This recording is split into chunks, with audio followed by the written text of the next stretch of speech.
আসসালামু আলাইকুম। আমি সবার কথা বলি না, আমাদের দেশের 80% প্রবাসী কাজের ফাঁকে যতটুকু সময় পায় আর সে তার ওয়াইফকে না দিয়ে, সে তার ফ্যামিলিকে না দিয়ে, সে এ, বিভিন্ন ধরনের মেয়েদেরকে সময় দিই। এই সময়ের, এই টাইমটার হক শুধু তোমার স্ত্রী এবং তোমার ফ্যামিলির। এই টাইমটা তুমি দ্বিতীয় কাউকে দিতে পারবে না, থার্ড পার্সন কাউকে দিতে পারবে না।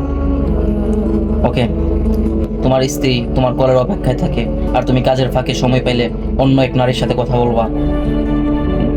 স্ত্রীর হক নষ্ট করবা না, ফ্যামিলির হক নষ্ট করবা না। আর বোনদেরকে বলবো, কিছু বোন আছে তাদেরকে বলি যে আপনার স্বামী দাম জড়িয়ে নিজের বুকের রক্ত পানি করে টাকা উপার্জন করে আপনাদের জন্য, আপনি ওই টাকা ভেঙে পরপুরুষ নিয়ে এনজয় করবেন, পরপুরুষকে তার পকেট খরচ দিবেন।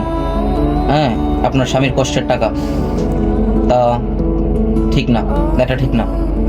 সে অনেক কষ্ট করে গাম জড়ানো টাকা, তার রক্তের বুকের রক্ত পানি করে সে টাকা উপার্জন করে, তার টাকা নিয়ে আপনি পরপুরুষকে পকেট খরচ দিবেন, তাকে নিয়ে ঘুরবেন ফিরবেন, স্বামীর কষ্টের টাকা নষ্ট করবেন এবং স্বামীর হক নষ্ট করবেন, তা হবে না।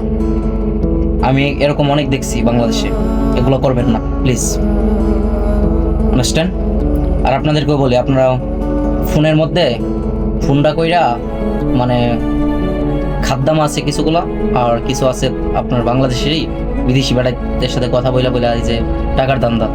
প্লিজ আপনি আপনার ওয়াইফের হক, আপনার ওয়াইফের সময় নষ্ট করবেন না। যতটুকু সময় পান কাজের ফাঁকে ফ্যামিলিকে দিবেন, ইভেন্ট আপনার ওয়াইফকে দিবেন। That's all right. আসসালামু আলাইকুম, ভালো থাকেন, সুস্থ থাকেন, আল্লাহ হাফেজ।